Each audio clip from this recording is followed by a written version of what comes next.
സാധാരണ ഈ cricket, football അതുപോലുള്ള കളികളുണ്ട്. കളികളിൽ ജയിക്കുമ്പോൾ കുറേ ഗ്രൂപ്പും പരിപാടികളൊക്കെ കാണും. പക്ഷെ തോറ്റു പോകുമ്പോൾ അവരൊരു പുനർവിചിന്തനം നടത്തും. ക്യാപ്റ്റനെ മാറ്റും. ഒരുപാട് പരിപാടികളിൽ പുനർവിചിന്തനം നടത്തി വീണ്ടും ഫ്രഷ് ആയിട്ടാണ് അടുത്ത മാച്ചിന് പോണത്. ഇതാണ് ഇതിൻ്റെ ഒരു തിയറി. ഇത് രാഷ്ട്രീയത്തിലുമൊക്കെ അങ്ങനെ തന്നെ. കാര്യങ്ങൾ വിലയിരുത്തും, പഠിക്കും, എല്ലാം ചെയ്യും. പക്ഷേ നമ്മുടെ പാർട്ടി ഇതൊന്നും പഠിക്കില്ല. തോറ്റമ്പി കംപ്ലീറ്റ് മുച്ചൂട് മുടിയുന്ന രീതിയിൽ തോറ്റ് 35 സീറ്റായി. അതിൽ 10 സീറ്റ് വേറെ പോയി. പിന്നെ 25 സീറ്റായി. 100 സീറ്റിൽ അധികാരത്തിൽ വരുമെന്ന് ഗോവിന്ദ മാഷ് പറഞ്ഞ് പാടി നടന്നിടത്ത് 25 സീറ്റാണ് കിട്ടിയത്. കോട്ടകൊത്തളങ്ങൾ ഒന്നാകെ മുറിഞ്ഞ് തോറ്റമ്പി നാശക്കൊട്ടയായി. എന്നിട്ടും ഇന്നലെ തിരുവനന്തപുരം ജില്ലയിൽ അതിമനോഹര സുന്ദരമായ ഗ്രൂപ്പ് കളി നടന്നിരിക്കുകയാണ്. തെരഞ്ഞെടുപ്പിൽ മത്സരിക്കുന്നതിന് വേണ്ടി വി ജോയ് പോയപ്പോൾ നമ്മുടെ എ എ റഹീം എം പിക്കായിരുന്നു ചാർജ് കൊടുത്തത്, തിരുവനന്തപുരം ജില്ലാ സെക്രട്ടറി. എന്നാൽ ചാർജ് കൊടുത്തതിന് ശേഷം അദ്ദേഹത്തിൻ്റെതായ രീതിയിൽ പ്രവർത്തിച്ചു. കുറേ SFIയുടെ സമരം നടന്നു, പിന്നെ ഇ ഡിയുടെ കാർ അടിച്ച സമരം നടന്നു, കുറേ കാര്യങ്ങളൊക്കെ നടന്നു. അത് കഴിഞ്ഞിട്ട് തെരഞ്ഞെടുപ്പ് വന്നു. തെരഞ്ഞെടുപ്പിൽ തോറ്റു. എല്ലാ സ്ഥാനാർത്ഥികളും, മഹാഭൂരിപക്ഷ സ്ഥാനാർത്ഥികളും തോറ്റു. വലിയ പ്രശാന്തനെ പോലെയുള്ള ജനകീയ MLA മാർ തോറ്റു. പരമ്പരാഗതമായി കമ്മ്യൂണിസ്റ്റ് പാർട്ടി ജയിക്കുന്ന വാവനപുരത്ത് തോറ്റു.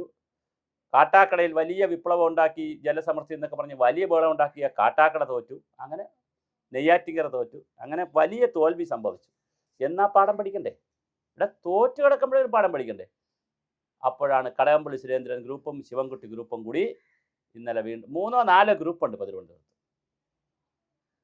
4 ഗ്രൂപ്പ് മറ്റുമുണ്ട്. ആനാവൂർ നാഗപ്പനുമായി ബന്ധപ്പെട്ടിരിക്കുന്ന സംസ്ഥാന കമ്മിറ്റി അംഗമാണ്. അദ്ദേഹവുമായി ബന്ധപ്പെട്ട് നിൽക്കുന്ന സംസ്ഥാന കമ്മിറ്റി സെക്രട്ടറി സംസ്ഥാന തലത്തിലാണ് പ്രവർത്തിക്കുന്നത്. ആനാവൂർ നാഗപ്പൻ നേരത്തെ ജില്ലാ പ്രസിഡന്റ് ആയിരുന്നു, ജില്ലാ സെക്രട്ടറി ആയിരുന്നു. അപ്പം അദ്ദേഹത്തിൻ്റെ നേതൃത്വത്തിൽ ചില കായലുകൾ, ശിവൻകുട്ടിയുടെ നേതൃത്വത്തിൽ കുറച്ച് ആളുകൾ. ശിവൻകുട്ടി തോറ്റ MLA ആണ്. കടകംപള്ളി സുരേന്ദ്രൻ തോറ്റ MLA ആണ്.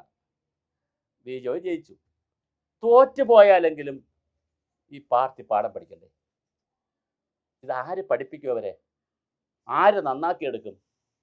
സംസ്ഥാനാടിസ്ഥാനത്തിൽ അവർ നന്നാവൂല. സംസ്ഥാനാടിസ്ഥാനത്തിൽ ഇവരെ തീരുമാനങ്ങളൊക്കെ നല്ല രസമാണ്. ശബരിമല അയ്യപ്പൻ്റെ ആഗോള സംഗമം നടത്തിയ തെറ്റായിപ്പോയി. വെള്ളാപ്പള്ളി നടേശനെ പിന്താങ്ങേണ്ടിയിരുന്നില്ല. ഇന്നലെ ഒരു പ്രസ്ഥാനം വന്നിട്ടുണ്ട് MP ഗോവിന്ദൻ മാഷിൻ്റെ ആയിട്ട്. അതായത് കണ്ണൂരിൽ തൻ്റെ ഭാര്യയെ സ്ഥാനാർത്ഥിയാക്കിയത് അറിഞ്ഞില്ല, അത് തെറ്റായ തീരുമാനമായി പോയി, അത് ജില്ലാ കമ്മിറ്റി എടുത്ത തീരുമാനമാണ്, താൻ അറിഞ്ഞില്ല എന്ന്. സംസ്ഥാനത്ത് ഒരു MLA, അത് കണ്ണൂരിൽ നിന്നുള്ള പാർട്ടി സെക്രട്ടറി, കണ്ണൂരിലെ പാർട്ടി, കണ്ണൂർ പാർട്ടി സംസ്ഥാന സെക്രട്ടറിയുടെ ഭാര്യയെ തളിപ്പറമ്പിൽ സ്ഥാനാർത്ഥിയാക്കിയത് അറിഞ്ഞില്ല പാർട്ടി സെക്രട്ടറി. എന്ത് പാർട്ടിയാണിത്? ഇതെന്ത് സംവിധാനമാണ്? ആടിനെ പൊട്ടനാക്ക്, പട്ടിയാക്കി, പട്ടിയെ പേപ്പട്ടിയാക്കി ജനങ്ങളെ ഒരുമാതിരി പൊട്ടന്മാരാക്കുകയാണ്. ഈ ജനങ്ങൾ നിങ്ങൾക്ക് തന്ന മാൻഡേറ്റ് നിങ്ങൾ മനസ്സിലാക്കുക. 25 സീറ്റേ ഉള്ളൂ. തിരിച്ചു വരുമായിരിക്കും, അതൊക്കെ വേറെ കഥ. അതൊക്കെ ജനാധിപത്യമല്ലേ, അവർ ജനങ്ങൾ തീരുമാനിക്കട്ടെ. ഭാവിയിൽ ആര് വരണം വരണ്ട എന്നൊക്കെ ജനങ്ങൾ തീരുമാനിക്കും. പക്ഷേ ഇപ്പം നിങ്ങൾക്ക് 25 സീറ്റേ ഉള്ളൂ. നിങ്ങൾക്ക് വലിയ അടിയാണ് ജനങ്ങൾ തന്നത്. എന്നിട്ട് നിങ്ങൾ പാഠം പഠിക്കത്തില്ല. തിരുവനന്തപുരം ജില്ലയിൽ വലിയ ഗ്രൂപ്പ് പോര്. കണ്ണൂർ ജില്ലയിൽ ഇപ്പോൾ പാർട്ടി സെക്രട്ടറി, ജില്ലാ കമ്മിറ്റി വച്ച പ്രപ്പോസലാണ്, ഞാനൊന്നും അറിഞ്ഞില്ലേ എന്ന് സംസ്ഥാന സെക്രട്ടറി പറയാണ് സ്വന്തം ഭാര്യയുടെ കാര്യത്തിൽ. എന്താണ് ഈ പാർട്ടിക്ക് സംഭവിക്കുന്നത്? നിങ്ങൾ മുച്ചൂട് മുടിക്കാൻ തന്നെ നിങ്ങൾ കുറേ നേതാക്കൾ തീരുമാനിച്ചിരിക്കുകയാണോ? ഇന്ത്യയിൽ ഒരു ഇടതുപക്ഷം വേണമെന്നേ. ഇടതുപക്ഷം നശിക്കുന്നിടത്ത് വർഗീയ തീവ്രവാദ സംഘടനകളൊക്കെ ഒരുപാട് കയറി വരും.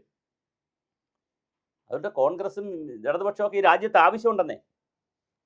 പക്ഷെ എന്ത് ചെയ്യാം? നിങ്ങൾ കേരളത്തിൽ കിട്ടിയിരിക്കുന്ന ഈ ചാൻസിനെ നിങ്ങളിപ്പോൾ ഗ്രൂപ്പ് കളിച്ചും, പണ്ടേ ഉണ്ട് തിരുവനന്തപുരത്ത് ഗ്രൂപ്പ് കളി. കട്ടായിക്കോണം വി ശ്രീധരൻ്റെ കാലം മുതലേ ഉണ്ട്. പിറപ്പംകോടി മുരളി സാറിനെ പോലുള്ള ആളുകളെ ഒതുക്കുന്നതും അതുമായി ബന്ധപ്പെട്ട കഥകൾ, കാട്ടായകുളം ശ്രീധരൻ്റെ കാര്യങ്ങളുമായി ബന്ധപ്പെട്ട കഥകൾ, കോലിക്കൊടിശുമാരുമായിട്ട് ബന്ധപ്പെട്ട കാര്യങ്ങൾ, ഒത്തിരി ഗ്രൂപ്പ് കളിയുണ്ട് തിരുവനന്തപുരത്ത്.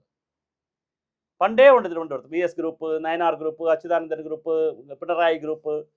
വലിയ ബഹളമാണ് നിങ്ങൾ ഉണ്ടാക്കുന്നത്. നിങ്ങൾ ജനങ്ങളിൽ നിന്ന് പാഠങ്ങൾ പഠിക്കണം. ജനം നിങ്ങളെ ഇപ്പോൾ തിരുത്തിയിരിക്കുകയാണ്, തിരുത്താൻ പറഞ്ഞിരിക്കുകയാണ്. എല്ലായിടത്തും ജനങ്ങളാണ് തിരുത്തിക്കുന്നത്. കേരളത്തിൽ നിങ്ങൾ നോക്കൂ, VD സതീശൻ മുഖ്യമന്ത്രിയാവണോ, രമേശ് ചെന്നിത്തല മുഖ്യമന്ത്രിയാവണോ, KC വേണുഗോപാൽ മുഖ്യമന്ത്രിയാവണോ എന്ന് കോൺഗ്രസിൽ തർക്കം നടന്നപ്പോൾ ജനങ്ങൾ തിരുത്തിച്ച്, ജനങ്ങൾ രണ്ടാമതൊരു വോട്ടെടുപ്പും വോക്കലായിട്ടുള്ള അവരുടെ വോയിസ് കൊണ്ട് അവർ വോട്ടെടുപ്പ് നടത്തി, വോയിസ് കൊണ്ട് ശബ്ദമുഖരിതമായ അന്തരീക്ഷം ഉണ്ടാക്കിയാണ് VD സതീശൻ അധികാരത്തിൽ വന്നത്. കോൺഗ്രസ് സമ്മർദ്ദത്തിൽ കൂടെയായി VD സതീശനെ മുഖ്യമന്ത്രിയാക്കാൻ. അതുപോലെ നിങ്ങളെ തിരുത്താനാണ് ജനങ്ങൾ തീരുമാനിച്ചത്. പാർട്ടി തിരുത്തിയില്ലെങ്കിൽ ജനങ്ങൾ തിരുത്തിക്കും. എം.എൻ. വിജയ മാഷ് പണ്ടൊരു സെൻറ്റൻസ് പറഞ്ഞിട്ടുണ്ട്, ഓർത്തിരിക്കുന്നത് നല്ലതായിരിക്കും. അദ്ദേഹം സ്കൂൾ മാഷ് എന്നൊക്കെ പറഞ്ഞ് നമ്മൾ കളിയാക്കി മരിച്ചുപോയപ്പോൾ. ജീവിച്ചിരുന്നപ്പോൾ അദ്ദേഹം പാർട്ടിയിൽക്കകത്ത് നിന്നപ്പോൾ വലിയ താത്വിക ആചാര്യൻ, EMS കഴിഞ്ഞാൽ അടുത്ത ഏറ്റവും വലിയ താത്വിക ആചാര്യൻ. പാർട്ടിയിൽ നിന്ന് പുറത്തു പോയപ്പോൾ അദ്ദേഹം വേറെ സ്കൂൾ മാഷ്, കോളേജ് മാഷ്. അദ്ദേഹം മരിക്കുന്നതിന് മുമ്പ് ഒരു കാര്യം പറഞ്ഞിട്ടാണ് പോയത്, പാർട്ടി കാണും ജനങ്ങൾ കാണൂല, പാർട്ടി ഓഫീസ് കാണും ജനങ്ങൾ കാണൂല. എന്താണ് നിങ്ങൾ ഒരു പാഠവും പഠിക്കില്ല എന്ന് പറഞ്ഞാൽ സങ്കടകരമാണ്. നിങ്ങൾ ഈ ഗുസ്തി പിടിക്കുന്ന സമയം കൊണ്ട് പാർട്ടിയും സംഘടനയും മെച്ചപ്പെടുത്തുന്നതിനെ കുറിച്ച് ചിന്തിക്കൂ. വളരെ കൃത്യമായി സർക്കാരിൻ്റെ നയങ്ങളെ ചോദ്യം ചെയ്യണം, സമരം ചെയ്യണം, എല്ലാം നടത്തണം. പക്ഷേ പാർട്ടിക്കകത്തുള്ള ഈ ഗ്രൂപ്പും തൻ പോരുമയും തൻ പ്രമാണിത്വവും നേതാക്കൾ തമ്മിലുള്ള പിടിവലിയും ഇനി നിങ്ങൾ എന്നാണ് അവസാനിപ്പിക്കുക?